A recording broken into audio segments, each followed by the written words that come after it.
নমো অজ্ঞানমতিমিরান্ধস্য জ্ঞানং জনশলাকয়া চক্ষুরুন্মিলিতং যেন তস্मै শ্রী গুরুবে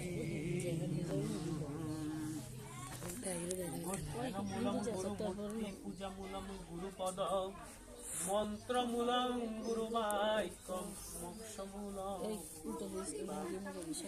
নমো হে কৃষ্ণ করি বৃষভানুসুতদেবিয়া প্রণনামি করি মম পঞ্চতত্ত্বয়াত্মকং কৃষ্ণ ভক্ত স্বরূপতকং ভক্তয় অবতার ভক্তাখ্যাং নমামি নমো নীলাচল নিভাসায় নিত্যায় পরমাত্মনে বলভদ্রায় সুভদ্রাভ্যাং শ্রী জগন্নাথায় নমো নমো। মম বৃন্দায় তুলসী দেবায় আমার প্রিয়ায় কেশব সচ বিষ্ণু ভক্তি প্রদে দেবী সত্য বৈতে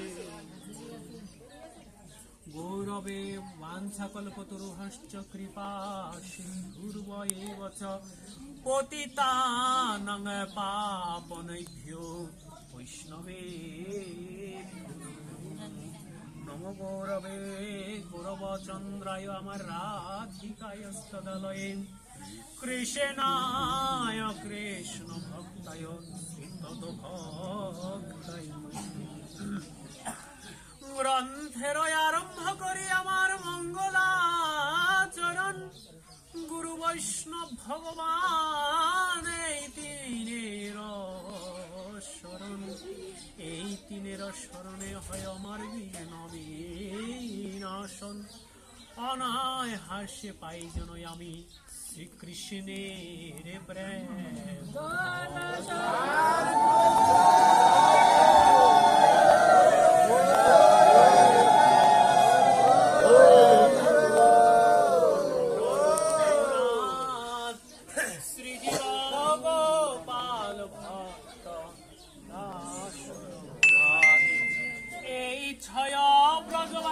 প্রভু আমি করি চরণ বন্ধন যাহা হইতে বিঘ্ন নাশে ধর্মের প্রাণ আমার বৈষ্ণব গোসাই ও গো এই কলি জীব উদ্ধারিতে ভবে আর কে নাই বৈষ্ণব গোসাই আমার করুণার সিন্ধু ইহকালের প্রেম দাতা পরকালের বন্ধু বৈষ্ণব গোসাই আমার বৈষ্ণব গোসাই এই কলি জীব উদ্ধারিতে প্রভু হবে আর কেহ নাই বৈষ্ণব গোসাই শহীদ ভক্ত শনে বাস জনমে জনমে হয় প্রভু এই অভিলাষ এই অভিলাষ প্রভু গো আমার এই অভিলাষ জন্মে জন্মে হই যেন প্রভুর তোমার দাসেরও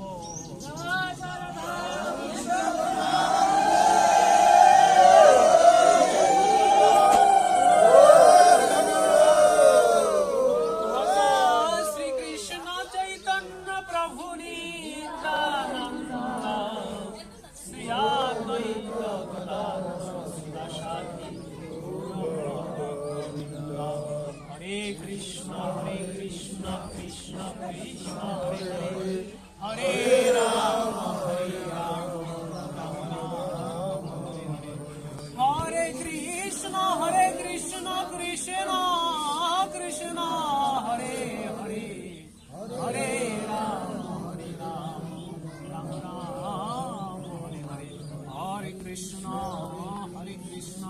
কৃষ্ণ কৃষ্ণ হরে হরে হরে রাম রাম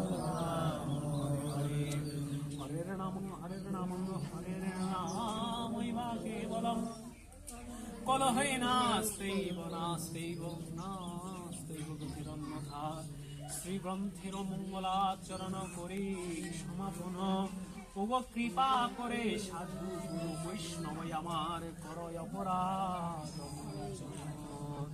জয় জয় শ্রী চৈতন্য সরিতামৃত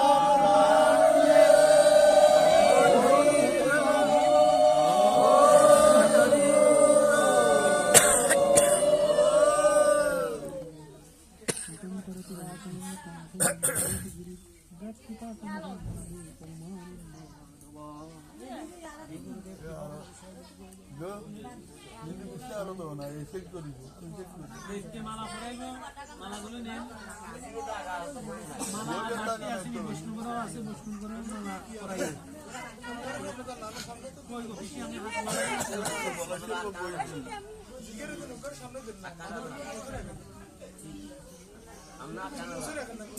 দয়া করে শ্রী গুরুদেব গোবিন্দ কৃপা করে অন্তত আমাদেরকে এই গ্রন্থ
কৃষ্ণ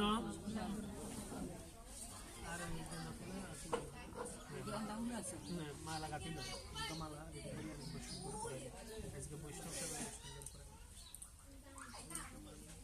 জয় জগন্নাথ চন্দ্র আমি প্রমানন্দে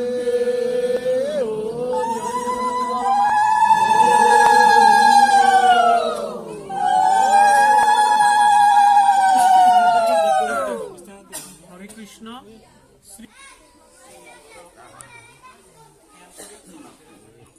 যখনই যেখানে পূর্বের উৎসব অনুষ্ঠান বা যে কোনো প্রয়োজন যখনই মনে করতেন, শুধু শিষ্য নয় সন্তানের মতনই ছিলেন, অত্যন্ত সন্তানে ছিলেন, যে যখনই ওনার প্রয়োজনে অপ্রয়োজনে কোনো সিদ্ধান্তে বা যে কোনো সময় একেবারে সন্তানের মতো করে কোনো ইয়ে ছাড়া।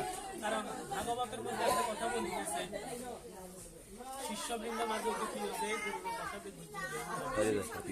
এইখানে অনেকজনই আছে, যেমন আরেকজন আসলে নির্মল সূত্রধর বলেন, ওনারা এরকমই ছিলেন। ওনাদের থেকে আমাদের আসলে শিক্ষা নেওয়া উচিত যে ওনারা যে কোনো মুহূর্তে যখনই গুরুদেবের প্রয়োজনে সুস্থ অসুস্থতায় যে কোনো সময় উৎসব অনুষ্ঠানে নিজে একাগ্র পায় থেকে নিজ দায়িত্বে গুরুদেবের কার্যকে নিজের কার্য মনে করি সবসময় ভালো করার চেষ্টা করছে, এবং ওনারা যারা এখনো তারাও করছে। তো সুতরাং আজকের সেই মহতের দীর্ঘদিনের অত্যন্ত জড়তার পরে হয়তো গোবিন্দের শ্রীমৎ গোবিন্দের কৃপা বলে, গুরু গোবিন্দের কৃপায় ওনাকে ভবপারে ডাক দিয়েছেন, তিনি চলে গেছেন। আজকে ওনার সন্তানগণ সেই পিতৃদেবের উদ্দেশ্যে আজকে আপনাদের মহৎ সংঘ, বৈষ্ণব সংঘ, ভক্ত সংঘের আয়োজন করেছেন। তারই উদ্দেশ্যে সেই মহতের যে হরিদাস নির্যান হরিদাস ঠাকুরের নির্যানের যে ভক্ত বিরহ সংবাদের যে ভক্ত যখন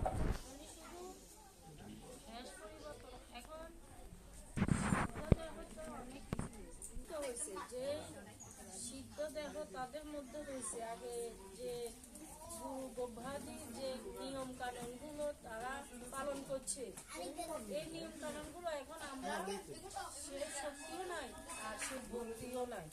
তারা এখন শুধু গুরু ব্যতীত আর তারা কোনো কিছুই ভাবা চিন্তা করে না। গুরু বাক্য তারা সবসময় কেবলং মনে করছে।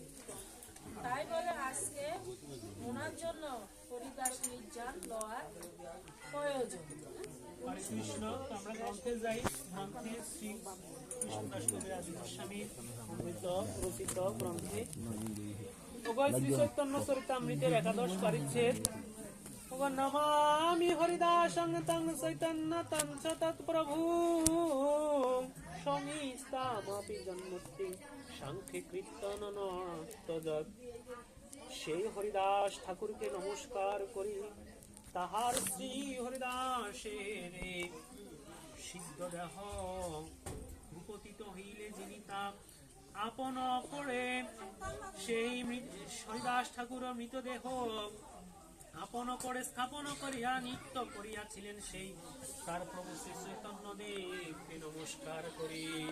যে ভগবান কত দয়াল, চৈতন্য মহাপ্রভু কত যে দয়াল, এবং তিনি যুগে যুগে সত্যতে সত্য যুগে হরি, ত্রেতা যুগে রাম, তারপরে কৃষ্ণ, কলিতে শ্রীমন গৌরাঙ্গর মহাপ্রভু দুই অঙ্গে এক রূপ নিয়ে আসছেন। সে আসার পরে সে চৈতন্য মহাপ্রভু কত যে দয়াল। নিত্যানন্দ প্রভু মার্কেও নাম বিলিয়েছেন, আর চৈতন্য মহাপ্রভু তার ভক্তকে কি করেছেন, ভক্তের অধীন তিনি ভক্তকে নিজ হাতে, ভক্তের দেহটাকে নিজ হাতে পড়ে করে নৃত্য করে আনন্দ সে কৃষ্ণ নাম গুণ কীর্তন করে তার দেহটাকে ভবপারে সুন্দর করে ব্রজধামের উদ্দেশ্যে তাকে রেখে আসছে। এই হচ্ছে ভক্তের সাথে ভগবানের সম্পর্ক। গুরু শিষ্য আত্মা যখনই হইবে সাধন করিলে জীব নিত্য বৃন্দাবনে যাইবে। যখন শিষ্য এবং গুরুদেবের যে ভজন ক্রিয়া এক আত্মা হবে, গুরুদেব যাহা নির্দেশ করবেন আর শিষ্য সেটাকে পালন করে গুরু শিষ্যের সাথে যে সংযোগ, একটা সম্পর্ক তৈরি হবে। যখন তার বাক্যগুলো পালন করবেন, মন্ত্রগুলো, কথাগুলো পালন করবেন, তখন শিষ্য তার গুরুদেবের কাছে, গুরুদেব তার শিষ্যের অন্তর খবর সম্বন্ধে জানতে পারেন, শিষ্য তার গুরুদেবের অন্তর খবর সম্বন্ধে জানতে পারেন। আমাদের শ্রীধাম শ্রীপাঠ গোপালপুর ধামে শ্রী শ্রী দুর্গদাস গোস্বামী পরম বৈষ্ণব শিরোমণি, ওনার এরকমই মহৎ ছিলেন। এ মহতের আশ্রমে আমাদের মতন, আমার মতো ক্ষুদ্র কীটের জন্ম হওয়াতে আজকে আপনাদের এখানে সাধুগুরু বৈষ্ণব দর্শন করতে পারছি। সেই মহতের কারণে, সে মহাত্মার একজন কৃপাশ্রিত এরকম শিষ্য ছিলেন। বাড়ি ছিল সরকার বাড়ি মাইজ দিতে। প্রতিদিন কি করতেন, স্নান করে আসি, গুরুদেব তখনকার দিনে পাদুকা দিতেন সেবা করার জন্য। এখন না হয়তো বিগ্রহ দান করে, তখন পাদুকা দিতেন। আর এই পাদুকা স্নান করে আসি, পাদুকা স্পর্শ করে প্রণাম করে গুরুদেবের যে নাম ক্রিয়া দিয়েছেন, তত্ত্ব বার্তা দিয়েছেন, যদি স্থলের দেশে আমার নিত্যঈশ্বর কৃষ্ণ দীক্ষা নাম যখন দিয়েছে সন্ধ্যাঙ্গী ক্রিয়া করবেন, চৈতন্যের দেশে যখন আমার গুরুদেব যখন আমাকে নাম তত্ত্ব দিয়েছেন, তখন শ্রী গুরু প্রণালী সহকারে গুরু গোবিন্দের নাম সহকারে গীতা গ্রন্থাদি পাঠ করে তিনি এবার গুরুদেবকে প্রণাম করবেন। কোথায়? ওনার পাদুকাকে প্রণাম করবেন। যখন পাদুকাকে স্পর্শ করতে গেলেন, পাদুকা প্রতিদিন থাকে শীতল, কেন জানি আজকে পাদুকা অত্যন্ত উত্তপ্ত, তাপ বের হইতেছে এই পাদুকা থেকে। তখন তার অন্তর খবর জানা হলো, নিশ্চয় আমার গুরুদেবের শরীরটা মনে হয়, দেহটা মনে হয় সুস্থ নেই, নিশ্চয় দেহের কোনো না কোনো ব্যাধি বা কোনো না কোনো কিছু উপক্রম হয়েছে। তখন তিনি চিন্তা করলেন যে নিশ্চয় মনে হয় আমার গুরুদেবের শরীরে যেহেতু পাদুকাতে যেহেতু স্পর্শ করার সাথে যেহেতু তাপের উৎপন্ন হয়েছে, তার মানে নিশ্চয় গুরুদেবের দেহের মধ্যে জানি কত তাপ এখন আছে, আমার গুরুদেবের শরীরে নিশ্চয় জ্বর আসছে। তখন সাথে সাথে কি করছেন, ওনার এই নিজের সহধর্মিনীকে বলতেছে, কি গো আপনি যাইবেন নি? যদি যান তাহলে চলেন, আর না যাইলে আমার সাথে আমি যাইতেছি। গুরুদেবের মনে হয় শরীর ভালো না। এখনকার যুগে তো ফোন আছে, তখনকার যুগে তো আর ফোন ছিল না। দেখেন এমন এক সম্পর্ক, সাথে সাথে এমন ভাবে এমন সম্পর্ক হয়ে গেলেন, চিন্তা করলেন যে গুরুদেবের শরীর অসুস্থ, সাথে সাথে করে 2টা লেবু আর ফতুয়াগারে আপনি কাঁধের মধ্যে দিয়ে একদম তখনকার দিনে তো আর রাস্তাঘাটও ছিল না, ওই খেতের আইলে আইলে পথে পথে পথে পথে ছুটলে গুরুর ধামে যাবেন, গুরুকে দর্শন করবেন। সত্যি দেখেন ভক্তের ভাবনা আর গুরুদেবের দেহের অবস্থা একই রকম হলো। গুরুদেবের ধামে আসি দেখতে পাইলেন গুরুদেবের শিরের মধ্যে, মাথার মধ্যে মা গোস্বামী জল ঢালতেছে। গুরুদেবের দেহে যখন দেখে গেলেন, সেখানে গেলেন, গুরুদেবের শরীর থেকে তাপ প্রবাহ হচ্ছে। তখন গুরুদেবকে বললেন, গুরুদেব আজকে তো আপনার এই দেহ থেকে আপনি অন্তর্যামী অন্তরূপে কৃপা করাতে আমি বুঝতে পারছি আপনার শরীরে আজকে এত দেহ তাপমাত্রা।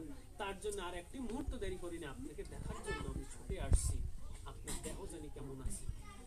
দেখেন বাড়িতে থাকা পাদুকাকে স্পর্শ করে মনে করতে পারছেন যে গুরুদেবের দেহের মধ্যে জ্বর আসছে। ঠিক আশ্রমে গিয়ে দেখবেন যে আসল আদৌ গুরুদেবের জ্বর আসছে।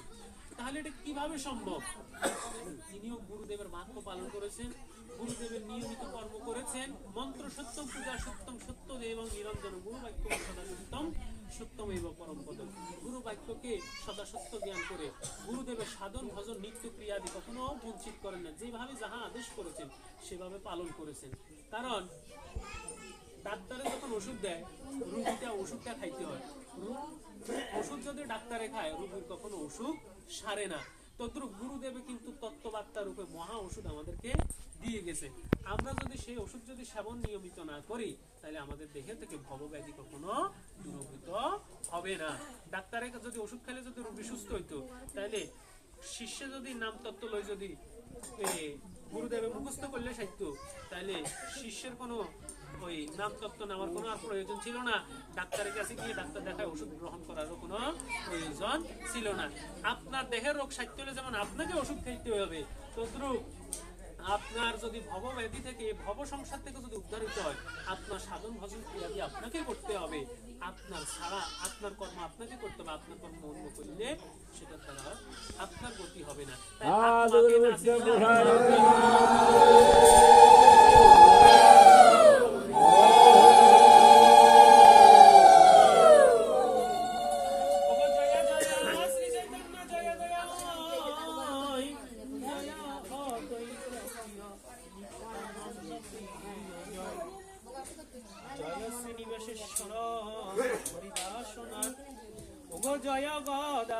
বৃহ স্বরূপ প্রাণনাথ, জয় কাশীশ্বর জগদানন্দ প্রাণেশ্বর, জয় রূপ সনাতনেশ্বর, জয় গৌরদেব কৃষ্ণ স্বয়ং ভগবান, কৃপা করি দেহ প্রভু নিজ পদদান। জয় জয় অদ্বৈত চন্দ্র চৈতন্য রয় আর্য, সচরণে ভক্তি দাহ জয়াদ্বৈতার্য, নিত্যানন্দ চন্দ্র জয় চৈতন্যের প্রাণ, তোমার চরণ জয় গৌর ভক্ত গৌর প্রাণ, সবে ভক্ত মোরে ভক্তি দান, জয় সনাতন জীবন রঘুনাথ, রঘুনাথ গোপাল ছয় জয় ছয় মৌরনাথ, এই সব প্রসাদে লিখি লাগুন, জয়সে জয়সে লিখি করে আপন ভবন।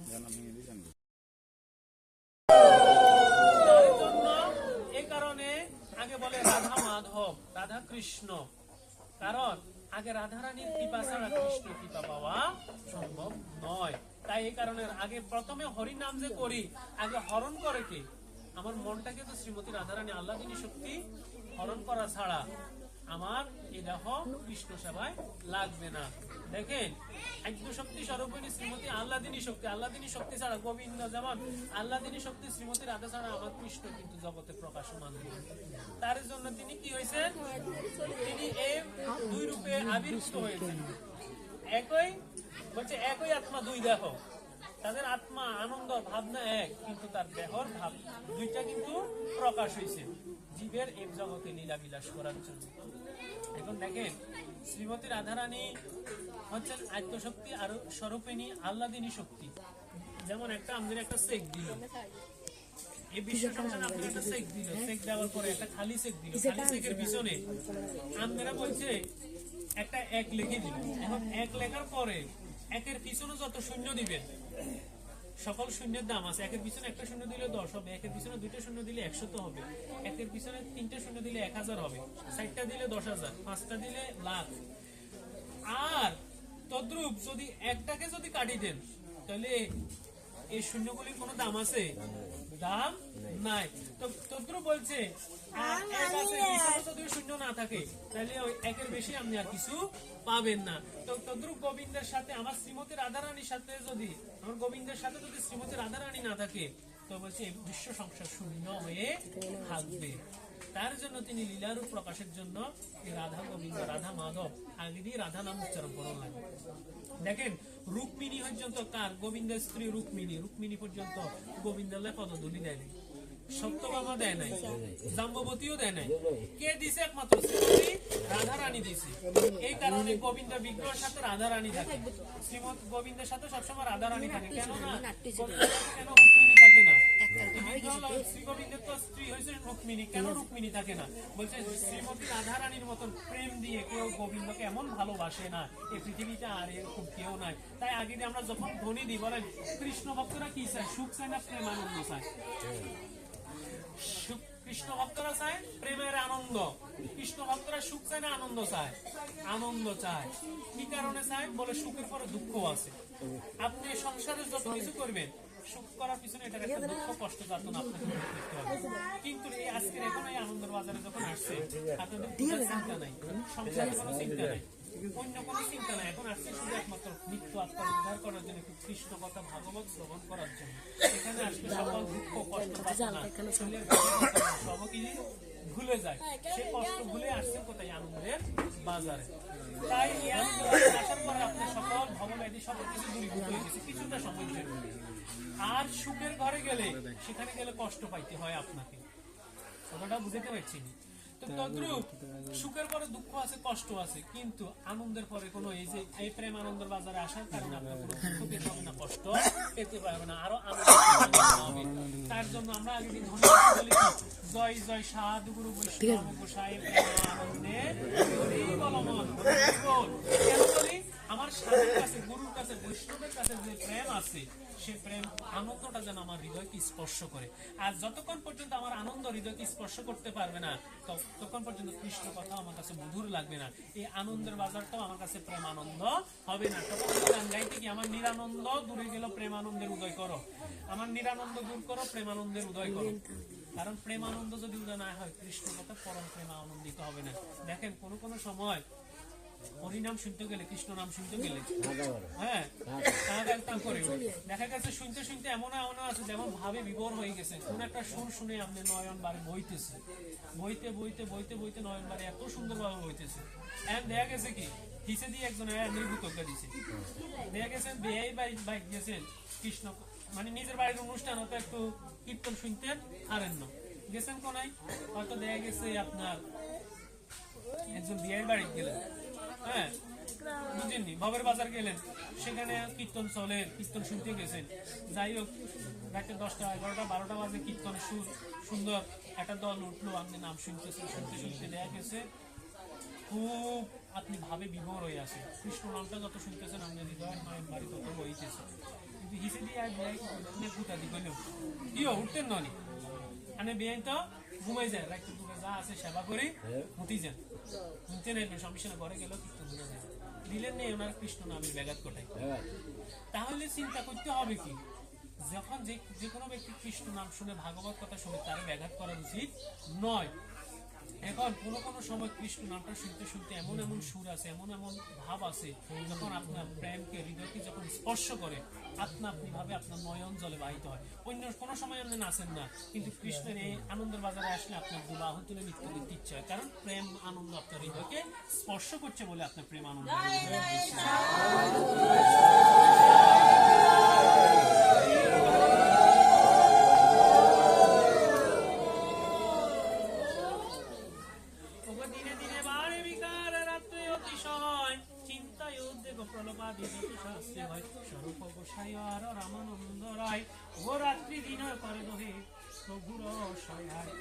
একদিন গোবিন্দ মহাপ্রসাদ লইয়া হরিদাসে দিতে গেল আনন্দিত হইয়া। একদিন গোবিন্দ কি করলেন? মহাপ্রসাদ নিয়ে গেলেন তার কাছে, হরিদাস ঠাকুরের কাছে। আর হরিদাস ঠাকুর এদিক দিয়ে নামকে জপ করতেছেন। এখন ওকে দেখে হরিদাস ঠাকুর করেছেন শয়ন, মন্দ মন্দ করিতেছেন সংখ্যা সংকীর্তন, খুব আস্তে আস্তে আস্তে আস্তে হরিনাম সংখ্যা সংকীর্তন করছেন।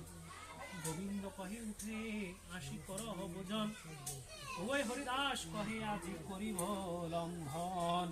বলে আজ আমি যখন হরিদাসের জন্য গোবিন্দ যখন মহাপ্রসাদ লয়ে আসছে, আজকে যত কিছু হোক আজকে আমি একটু প্রসাদ নিব। কিন্তু দেখেন উনি নামকে এবং প্রসাদকে দুইটাকে কিন্তু সমতুল্য স্থানে রাখছেন, সমান করে রাখছেন। দাড়ি পাল্লার মধ্যে যেরকম দুইটা পালি যেরকম সমান হয়ে থাকে, এই প্রসাদ এবং নাম দুইটাকে সে হরিদাস ঠাকুর সমান উপযুক্ত মর্যাদায় দিয়ে গেছেন। দেখেন দেখেন আমরা চোখ যখন দুগা, ডাইন চোখ বড় না বাম চোখ বড়, আমি কোনো সময় কইছি আরে ডাইন চোখ ইয়ান বড় বাম চোখ ইয়া ছোট, ডাইনাতে ইয়ান বেশি কাম করে বামাতে ইয়ান কম করে, বামাতে ইয়ানে হালাই দাও কইছেন নি না? ডাইন হাতেরও কর্ম আছে, বাম হাতেরও কর্ম আছে। দেহের মধ্যে আপনাকে কর্ম করতে হলে দোনোটা হাতের প্রয়োজন আছে। সুতরাং হরিদাস ঠাকুর কি করলেন, নাম এবং প্রসাদ দুইটাকে সমান মর্যাদায় সমান ভাবে ভক্তির সম্ভাষণ মর্যাদা ভক্তির মর্যাদা দুইটাকে রাখছেন। তার জন্য তিনি কি করছেন, ওই নামকে লঙ্ঘন না করার জন্য বলছে আজকে আমি একটু হলো প্রসাদ নেওয়ার জন্য কিছুটা সময়ের জন্য আমি একটু নামটাকে রাখবো। তখন কি করছেন, হাতের মধ্যে জপের নামের থলি কি করেছেন, ওই যে তর্জনী আঙ্গুলকে বের করে একরঞ্চ প্রসাদ নিয়েছেন। কারণ ভবান্নব থেকে যেতে হলে প্রসাদ চরণামৃত ছাড়া আর কিছুই ভোগ দিবে না।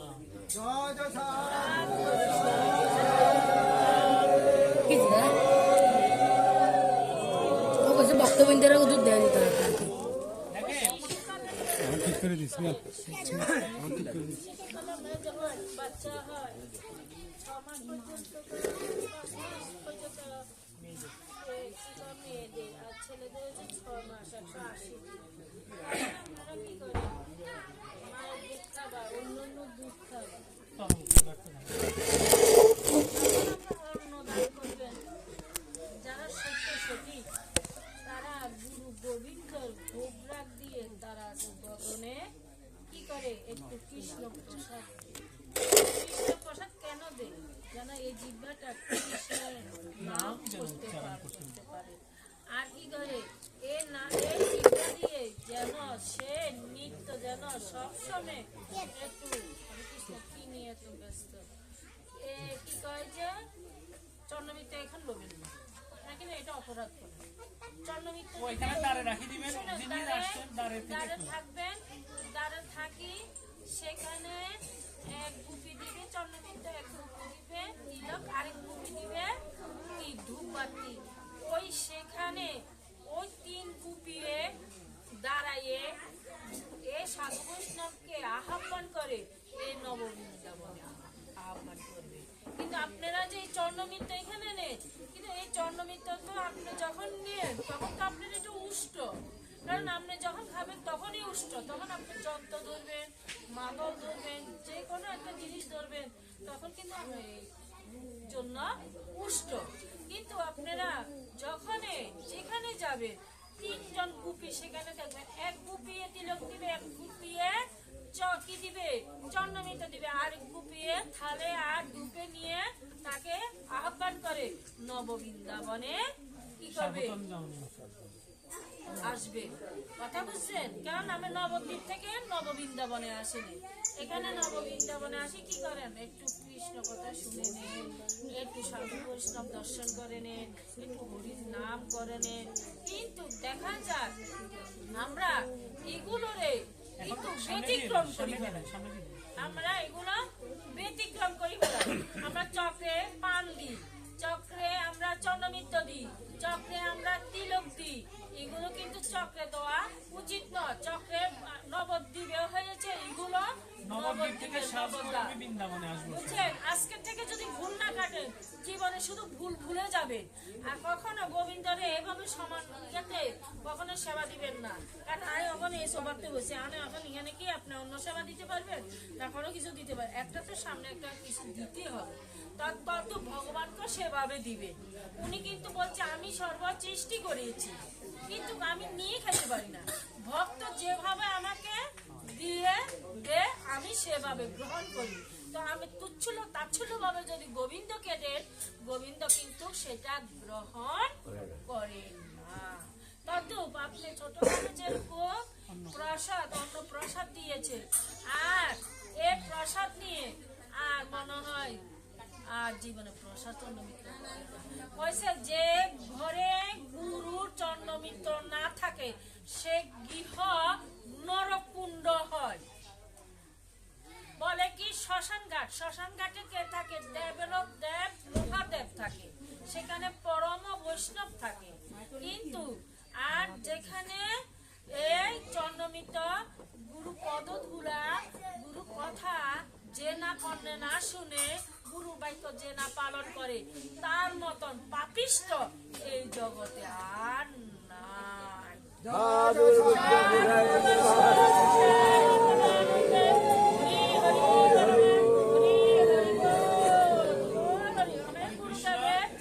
নাম দিকি বাবা, আজকে তোমাকে আমি কৃপা করেছি, তোমাকে আমি জঙ্গল পরিষ্কার করে দিয়েছি। তুমি আজকের থেকে যাহা করো আমাকে দিয়ে করি। দি কি করতো? একটার বিনিময়ে তো একটা দিয়েছে। আপনি 1 টাকা দেন, 2 টাকা দেন, একটা ফুল দিয়ে তো আপনি কৃপাটা পেয়েছেন। হ্যাঁ, তো আপনাকে একটা নাম দিয়েছে। যারা এই সুন্দর, যারা আগে হয়েছে দীক্ষা, তারপরে বলছে আপনাকে কি সন্ধ্যা করার জন্য। দেখা যায় এমনও ভক্ত আছে এক বেলাও সন্ধ্যা করে না, একটু গীতা পাঠও করে না, একটু তিলক ধারণ করে না, একটু প্রসাদ চন্দ্রমিত্র লয় না। আমাদের হিন্দুদের ধর্মের ভিতরে আছে, আমাদের ভাগবত গীতা চৈতন্য প্রত্যেকটা ইয়েতে আছে যে বলছে যার ললাটে তিলক না থাকে, যার কণ্ঠে মালা না থাকে, তার মুখ আমরা দর্শন করা ঠিক নয়। কারণ এক ভক্ত যখন মারা গেছে, 2টা ভক্ত মারা গেছে, তখন আমার অনাথে রাধে গোবিন্দ বলেছিল, যারে কারে বলছিল, শিকালের বলছিল যে কোন ভক্ত ভিতরে আমার কৃষ্ণ গন্ধ আছে। তখন গ্রাণ নিতে গেছে, আর গ্রাণ নিতে পারে না। কেন? কখনো মালা ধারণ করে নাই, তিলক ধারণ করে নাই, হরির নাম করে নাই, গীতা ভাগবত পড়ে নাই, গুরু প্রসাদ চন্দ্রমিত্র লয় নাই, গোবিন্দ প্রসাদ চন্দ্রমিত্র লয় নাই, সাধু সঙ্গ করে নাই, হরির নাম করে নাই, তারে কি কর জমপুরীতে পাঠাই দিয়েছে। আরেক ভক্ত গেছে, তখন জানা লাগে না, তার দূরের থেকে অনেক গ্রাম সুগ্রাম বাড়ি গেছে। তখন জিজ্ঞাসা করছে এত গ্রাম কিসের? বলে ওই যে সে যে যখন গুরুর কৃপা পেয়েছে তখন থেকে সে গুরু গোবিন্দ ছাড়া, সাধু গুরু বৈষ্ণব ছাড়া, হরির নাম ছাড়া সে আর কিছুই খাবে না। তখন তার উদ্ধার হয়ে গেছে। জয় জয়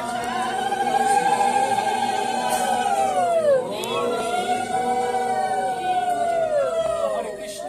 দেখেন, আমাদের যেদিন ভবান্নবে আসছি, প্রথম যেদিন আসছি সেদিনও আমাকে প্রসাদ চরণামৃত দিয়েছে, আর যেদিন ভব সংসার ছেড়ে চলে যাব সেদিনও আমার মুখে প্রসাদ চরণামৃত দিবে।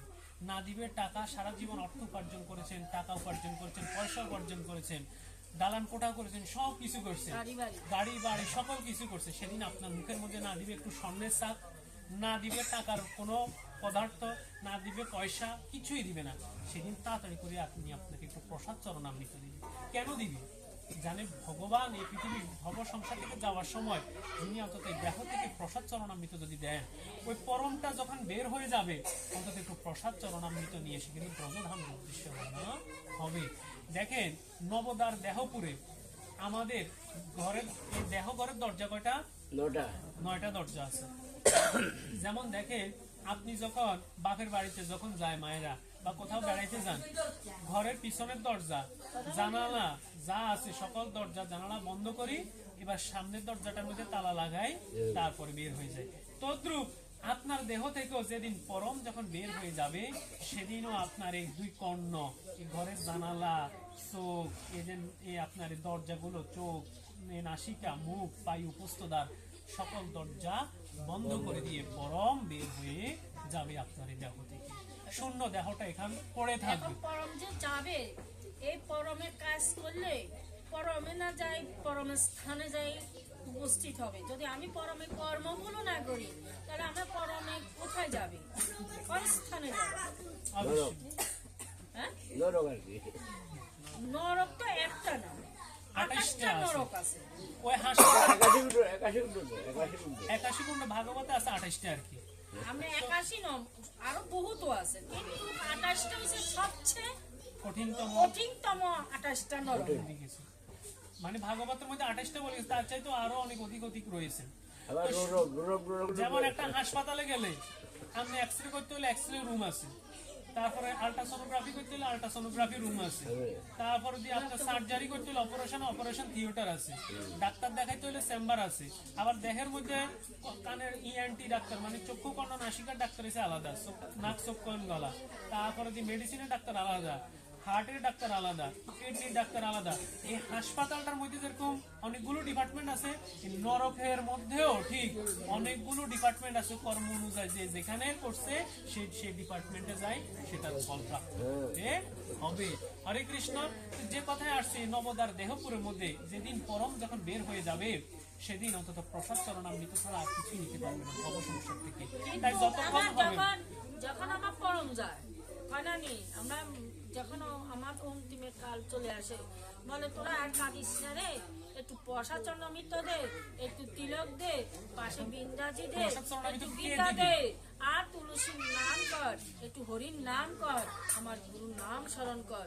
কিন্তু আমি তো আর ওই কর্মদি শুনতে পাচ্ছি না, আর ওই জিব্বাদি ঠিকভাবেও নিতে পারছি না। যখন আমি যখন পারি তখন কিন্তু আমি নিই নাই।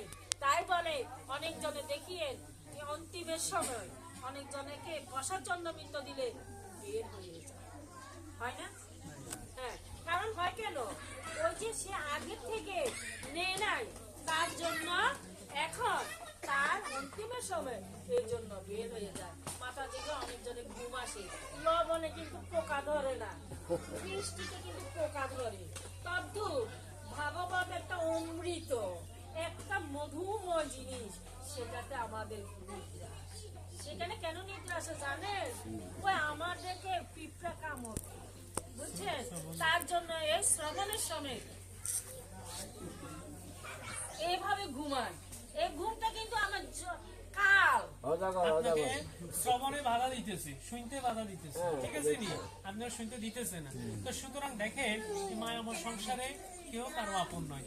যার ভাবছেন, দেখেন টাকা বলেন, পয়সা বলেন, সন্তান বলেন, আপনাদেরকে সন্তান কি যায়। আপনার আজকে পিতা আপনাদের জন্য একটা সম্পদ জোড়ায় দিয়েছে বলে তো আজকে সেই সম্পদের উপর আপনারা বসত করেন, সেই সম্পদের উপরে আপনারা ঘর দুয়ার করে রাখেন। আপনার পিতা আপনার দাদুয়ে শ্রম ঘাম দিয়ে, দেখা গেছে রাতকে দিন না করে পরিশ্রম দিয়ে, নিজের দেহকে কষ্ট দিয়ে শ্রম ঘাম করে আপনাদের জন্য সম্পদ রেখে গেছেন।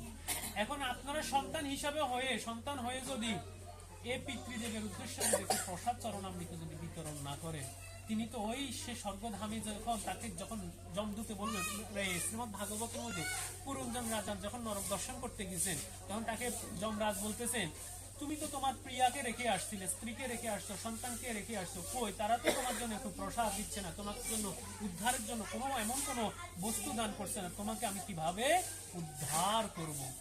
তোমাকে যদি দান করতো তারপরে তুমি এখানে তোমাকে আমি সে আহার দিতাম, কিন্তু তোমাকে দেয় না বলে আমিও তোমাকে দিব না। আর থাকতে 10 ইন্দ্রিয় দেহ থাকতে, পৃথিবীতে থাকতে বৈষ্ণব সেবা দিয়ে যান, দান করে যান। কারণ এই পৃথিবীতে দান করতে পারবেন, এই পৃথিবীতে থাকতে বৈষ্ণব সেবা দিতে পারবেন। এই সুন্দর দেহটা চলে গেলে সেখানে আর সেবা করার কোনো সুযোগ পাবেন না। বলতে থাকতে যদি, পৃথিবীতে থাকতে যদি অন্ন বিতরণ করেন, প্রসাদ বিতরণ করেন, সর্বমেশাবাং দানং অন্ন দানং বিশ্বসতী, কলিযুগের সর্বশ্রেষ্ঠ দান হচ্ছে অন্নদান। আর সে অন্নটা যদি হয় গোবিন্দের প্রসাদিত অন্ন, যিনি দান করেন, বলছে এই ভবপারে গেলে, এই ইহলোক ছাড়ি পরলোকে গেলে তার অন্নের কখনো অভাব দুর্গতি হয় না।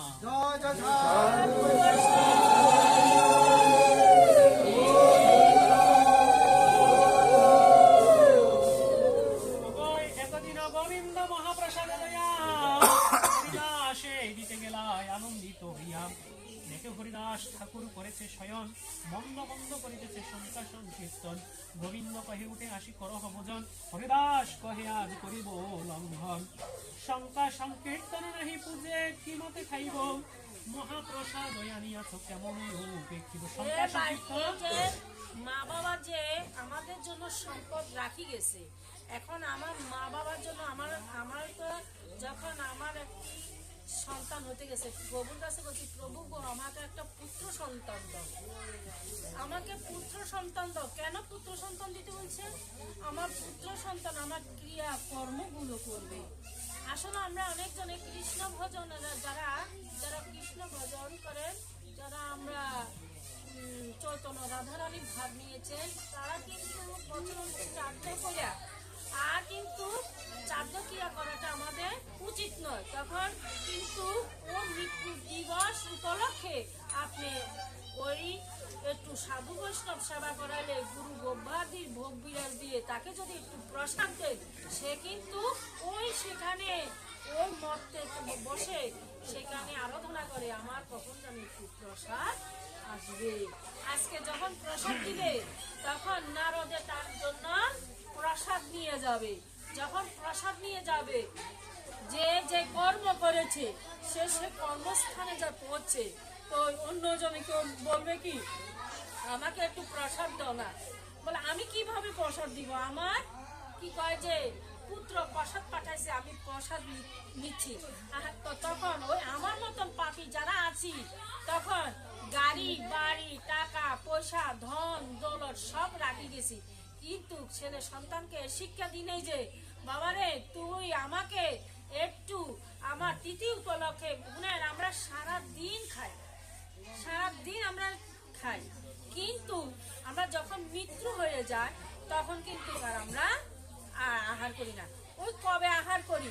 ওই যখন আমার মৃত্যু, যেদিন যে শুনে মৃত্যু গেছে, যে তারিখে মৃত্যু গেছে, ও তখন আত্মা আসে একটু প্রসাদ আর চন্দ্রমৃত্যুর জন্য। তখন যদি ওই তিথিতে যদি আপনি প্রসাদ চন্দ্রমৃত্য যদি না দেন, তখন আহারে আমি গাড়ি বাড়ি টাকা পয়সা ধন দৌলত আমার সন্তান আদি রাখি গেলাম, আমার জন্য একটু প্রসাদ। সাধু বৈষ্ণব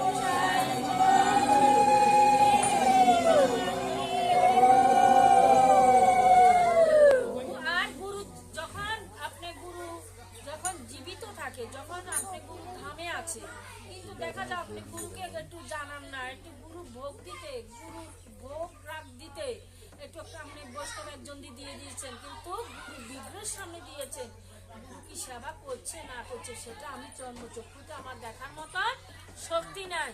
আমার একমাত্র চর্মচক্ষুতে কখন দেখি, যখন যখন আমার গুরু যখন বর্তমানে ছিল বা এখন আছে, যারা আছে তখন সেবা করে, এই চর্মচক্ষু দিয়ে হলো আমি একটু দেখিয়ে, উনি 5 আঙ্গুল দিয়ে উনি সেবা করছে আর আমি একটু হাত পাতি একটু প্রসাদ নিচ্ছি। কিন্তু এই জিনিসগুলো আপনারা ভুল কাটি ফেলান। আপনারা কি করেন? গুরু জানে না, আপনারা আপনাকে মত মতন আপনারা চলছে, কিন্তু এগুলো ভুল।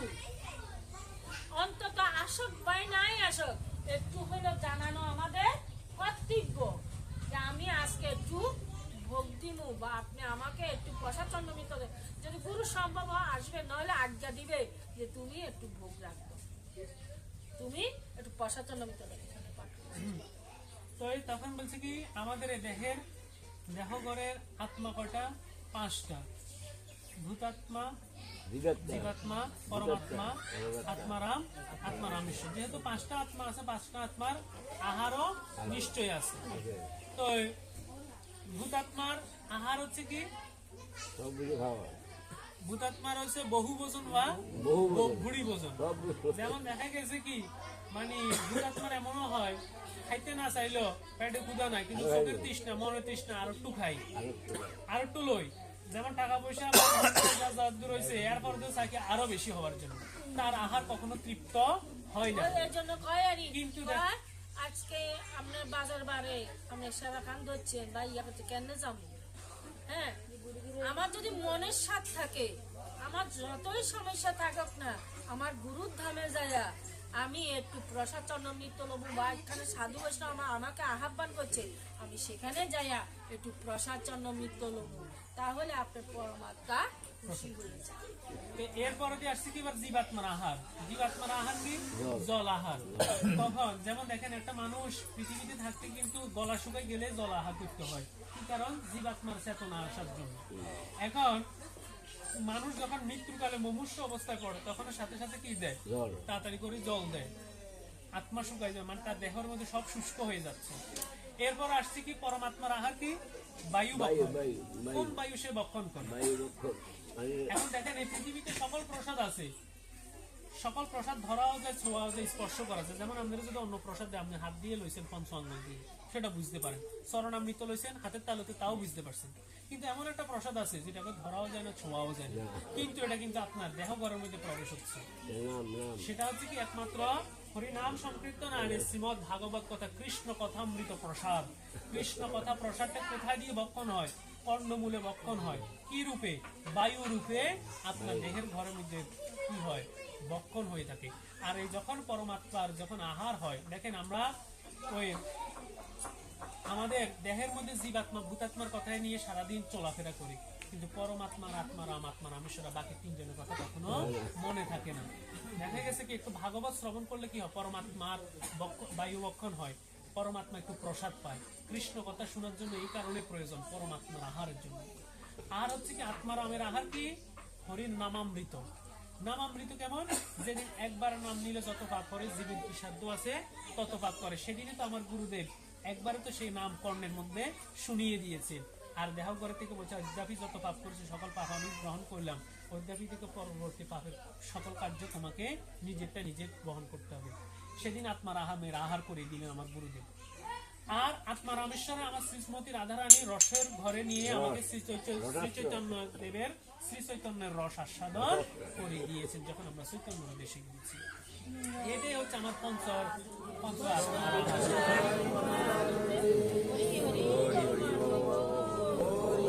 হরে কৃষ্ণ। তো যাই হোক, সর্বমেশাবাং দানং অন্নদানং বিশ্বসতী, কলিযুগে সর্বশ্রেষ্ঠ দান হলে অন্নদান। দেখেন কর্ণ পৃথিবীতে থাকতে কি দান করছে? স্বর্ণ, অলংকার, রত্ন সকল দান করেছেন, কিন্তু কখনো অন্ন দান করেন না। তো পৃথিবীতে ভবান্নব ছেড়ে যখন গেছিলেন তখন তাকে আহার করার জন্য অনেকগুলো বস্তু দিয়েছেন। আহারের থাল নিয়ে যখন আসছেন, আহার করার জন্য যখন তার ইয়ের সামনে আহারের ভোজনালয়ে যখন রাখলেন, এখন তারপর আহারের থালাটা যখন উল্টে দেখলেন সকল মণি মুক্তা রত্ন দেওয়া আছে। তখন জিজ্ঞেস করলেন, এগুলো তো ধাতু বস্তু, এগুলো তো আহার করা যায় না, এটা তো অন্ন শিষ্য নয়। তো তখন জিজ্ঞেস করলেন, আমাকে কেন তোমরা এই আহার দিছো? বলে, আপনি স্মরণ করে দেখেন মরতে থাকতে আপনি কি কি দান করছেন। বলে, আমি সারাক্ষণ যে যাহা দান চাইছি আমি তাকে সে দানই করছি, সবসময় মণি মুক্তা রত্ন স্বর্ণ সকল কিছু দান করছি। বলে, কখন কি আপনি অন্ন শস্য দান করছেন? না, আমার তো স্মরণে করতেছেন, আমি কখনো অন্ন শস্য কাউকে দান করিনি।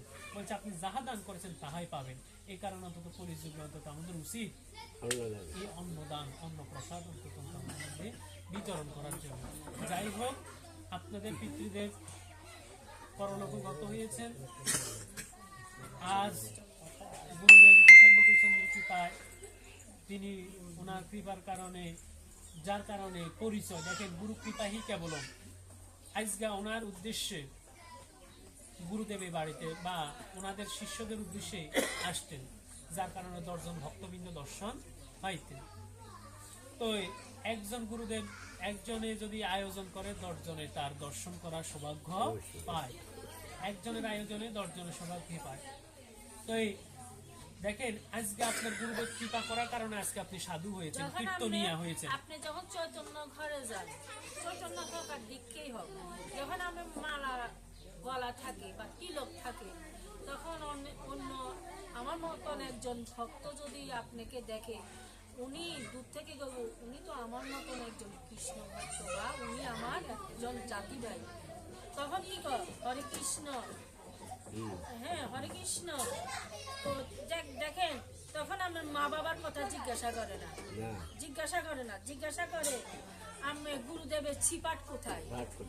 হ্যাঁ, তখন আপনি জিজ্ঞাসা করেন গুরুদেবের ছিপাট কোথায়?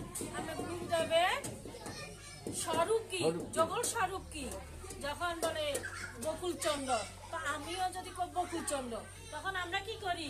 ভাই ভাই আত্মা মিলন হয়ে গেছে, তখন আমরা আলিঙ্গন করি, আমরা বলি হ্যাঁ আমরা তো একই গুরুর সতীত্ব, গুরু ভাই। হ্যাঁ গুরু ভাই, একই রক্তের রক্ত, তখন আমাদের এত মিলন হয়। তখন দেখেন ওই আমার যে জন্মদাতা মাতা পিতা, ওই মাতা পিতার পরিচয় তখন আর কেহ লয় না। ওই যে আমাকে কৃপা করেছে তার তার নাম জিজ্ঞাসা করে, তার ঠিকানা জিজ্ঞাসা করে। আর যারা আমার মতো অভক্ত, মালা দেনা তিলক দেনা, সে একে নাকি আমি তো জানি না, দেখা যায় সে অত একজন কৃষ্ণ ভক্ত।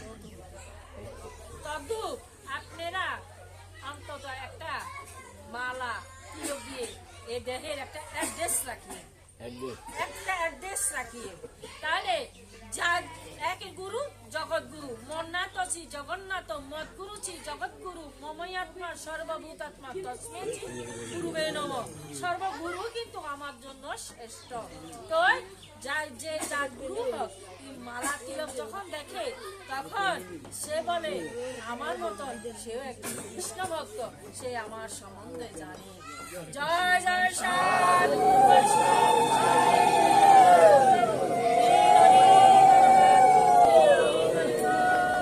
যার কারণে আজকে গুরুদেবের কারণে পরিচয়।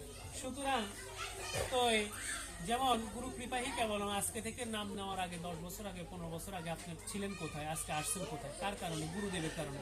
একজন দেখলে আপনাকে সম্মান করে, সাধু বলে আপনারা সম্মান করে, কীর্তনিয়া বলে সম্বোধন করে, ভক্ত বলে সম্বোধন করে। কার কৃপা? বলে গুরুদেবের কৃপার কারণে। তো সুতরাং আজ এই মহতি যে ভক্ত আয়োজন করেছেন, আপনাদের এই সাধুগুরু বৈষ্ণবকে আহ্বান করে আজকের এই ভক্তবৃন্দ দিয়ে এই নববৃন্দাবন সাজিয়েছেন। সুতরাং ওনার প্রয়াত পিতৃদেব যেন বৈকুণ্ঠে বাসী হন, তিনি যেন শ্রী গুরু গোবিন্দের পাদপদ্মে আশ্রয় লাভ করতে পারেন, আর যেন অন্তত তাদেরকে এই আশীর্বাদ করবেন তাদের পুত্র পরিবারকে, যেন তারা যেন এভাবে যেন জনম জনম যেন তারা পিতৃদেবের উদ্দেশ্যে, পিতার উদ্দেশ্যে যেন কর্ম করতে পারে। কারণ পিতা মাতার ঋণ পরিশোধ করা যায় না। বছর ঘুরে অন্তত মা বাবার উদ্দেশ্যে সারা জীবনে তো খায়, যে বাবারে 3 বেলা সেবা করাইছেন, 3 বেলা আহার করাইছেন, তার জন্য কি অন্তত বছরে একটা সেবা কি আপনারা দিতে আর অক্ষম হবেন? তো অন্তত পিতৃদেবের উদ্দেশ্যে অন্তত এই কর্মটা করতে চেষ্টা করবেন। আর সকল সাধু বৈষ্ণবের মাঝে যেন কৃষ্ণ ভক্তি থাকে, সবাই যেন সাধু সঙ্গ ভক্ত সঙ্গ করতে পারেন, সবাই যেন নামামৃত গ্রহণ করতে পারেন, এবং সবাই যেন মঙ্গল হোক, উপস্থিত সর্বভক্তের মঙ্গল কামনা করে। এবং যে ভক্ত আজকে এই বৈষ্ণব সেবার আয়োজন করছে তাদেরও যেন মঙ্গল হয়, তারা যেন জনম জনম যেমন এভাবে বৈষ্ণব সেবা দিয়ে যাইতে পারে, আপনাদের মাঝে প্রসাদ চরণামৃত বিতরণ করতে পারে, এই বাঞ্ছা করে আজকের এই গ্রন্থ পাঠ এখানে বিশ্রামে রাখছি। তো আমি এক অধম মানুষ, আপনাদের সাধুগুরু বৈষ্ণব চরণে যেন আমার এই দেহটা যেন থাকে সর্বদা যেন সাধুগুরু বৈষ্ণব সঙ্গ করতে পারে।